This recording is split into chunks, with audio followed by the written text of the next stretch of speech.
But at any rate, that's Phantasm. Jim, what did you think? Yeah, it was great. I enjoyed it. I enjoyed it a lot. Yeah, kind of going off your final point there. That's why I liked it so much. It really made you think at the end. Yeah, it was just really fun to watch. I loved the score, as we've talked about already. All the effects were pretty good, and I think that setting of like late 70s, or I guess when it came out, it was what, 79? It's worth noting when it comes out too, because this is right after Halloween. Halloween opened the door for independent, low-budget slasher movies. This is very, very, very far from that, even though it's a low-budget independent movie. They're not trying to ape off anything. They're making their own movie. Yeah, and it's completely unique. I can honestly say, because again, this is the first time I've seen this, it's unlike any horror movie I've ever seen before. The closest comparisons I have to this, and they're not close, but they're like, this reminds me of this, is this movie reminds me of kind of the collective work of David Lynch. Yeah. David Lynch, obsessed with dreams, obsessed with not really giving the audience any kind of clarity.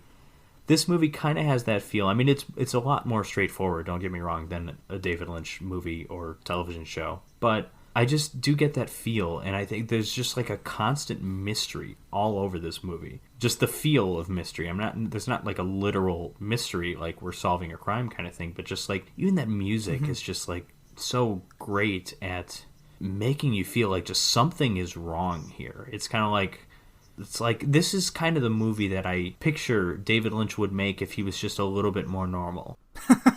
Yeah.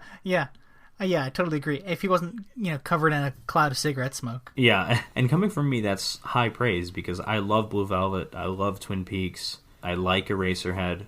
I don't know what other kind of thing to compare this to. I mean, the Lynch is far from a perfect comparison, but it's something I got. Yeah, I think another reason that you're comparing it to Lynchian... To the GOAT. Stuff, well, yeah. It's because it kind of flips your expectations of what the movie is or is about, because there's so many horror movies that kind of start off in a graveyard or around a graveyard or have a graveyard. Well, you have that opening kill that you have. Yes, so many horror movies have that opening stinger where something scary has to happen in the very first scene. I shouldn't say no, but very few horror movies just start like regular movies until the horror is introduced. There's like horror, I don't want to say immediately, but like, there's that opening scene has to be like a kill. I.e. every single Friday the 13th movie, just to name one example there, or rather 12 examples, come to think of it. The really neat thing about this movie, though, is I didn't really want to call it change in setting, but it's almost like a change of aesthetics, where you have like this real grounded world with a graveyard, and even though there's supernatural stuff going on in it, it's still very tangible and real. Everybody's been to a graveyard. We've all seen cars driving down streets. I mean, I live in one, so...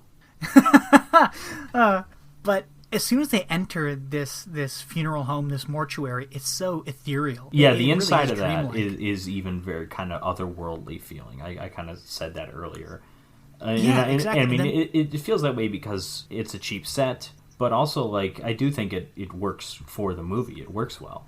It does, yeah. And then especially when you see that chrome, that silver ball floating around, which actually that it isn't even Screwball, floating, it's speeding around. Ugh, don't even. Okay. Because it has a little screw thing in it, or a drill, whatever. Okay. We'll say that's a Screwball. Why not? Sure. It's the best Screwball we watched this week. Don't drag that thing's fucking name and part in this movie through the mud of that trash. Even in addition to the interior of the mortuary, that hallway, which is that kind of Greco-Roman kind of thing, you have inside that door that we had a lot of mystery building up to. Inside that door is this sci-fi, like THX 1138 room. And so this whole thing is otherworldly. I 100% agree. I mean, we haven't really talked about it, but this is a sci-fi horror movie. I mean, it's very different from something like The Fly, or one that we've done, It, The Terror from Beyond Space, but it's a horror movie. It's got aliens. Because the Tall Man is... Based on this movie, the Tall Man may or may not be an alien, but at the very least, he services other aliens. Because he takes dwarves to other planets. He might be from Earth, because we have that old photograph of him. It's funny that you just reminded me about the futuristic look of that closed room, or that room that's locked. Oh, you know what? I compared it to THX. It's kind of the ending scene of 2001: A Space Odyssey, when he's in bed. Yeah. It has that kind of look to it. Which, I that was gonna one, bring that up, there's also, actually. like, Greco-Roman statues and stuff in that. Yeah. Oh my god.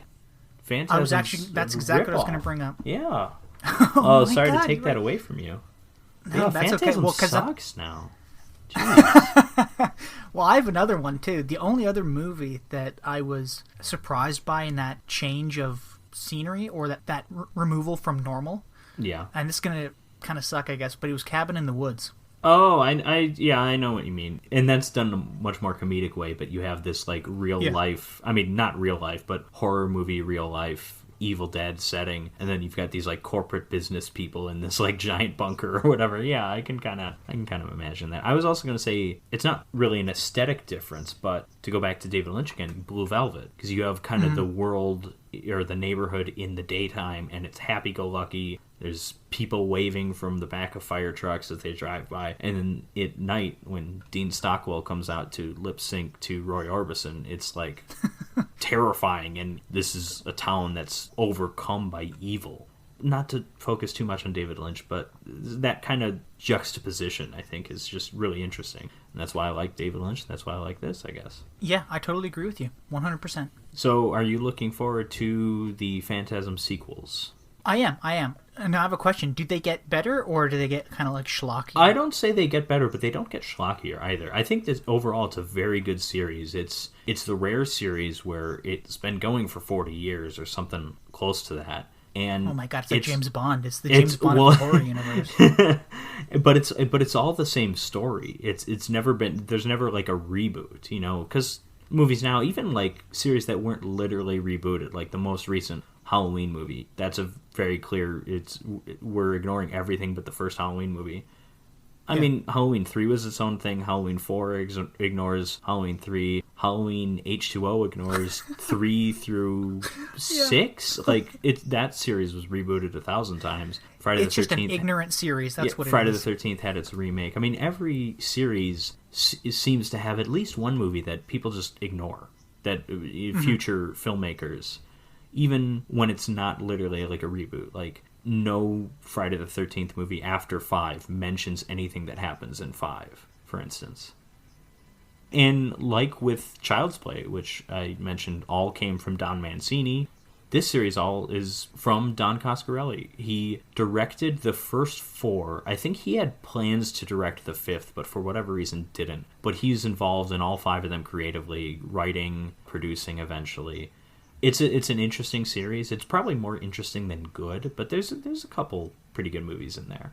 Well, I mean, I'm definitely looking forward to the rest of it.